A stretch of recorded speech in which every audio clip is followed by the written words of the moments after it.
Merienda natin mga bis. Togi. Simpleng merienda. Oh, napakabang na yung merienda. Sige na, merienda na. Ito, haluan to ng ano. Ay, mga bis. Kain tayo, togi. Ito. Merienda. Merienda tayo. Ang timpla kape.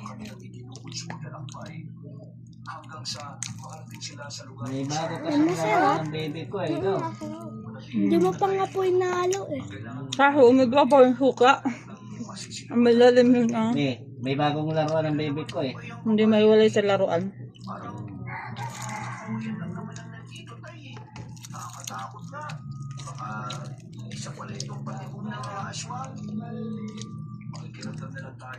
Ulam sana yan. Punta sa merienda. Kapag wala na nga ata mainit. Tumatulog na.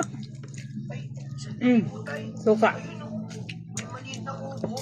Ito manik ko suka at saka yung sauce. Sige, halika. Lapitan natin yung anak. Teka.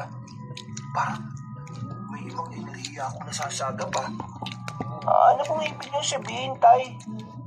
Ang sarap na to. Karaniwang taong nakatira sa bubong yun. Ano to? Sige na, Suka. dumiretso na tayo. Hindi, yung sauce yan. Isang suka. Magpipirado ka lang. Baka mapalaban tayo dyan. Sige po, Tay. Kanina ba to? Sabi naman po ko nakaanda eh. Tayo na Hindi. po. Nagpatuloy sila sa kanilang paglalakad hanggang sa makarating sila sa kubo. Nang nasa tapat na sila noon, kumatok sila ng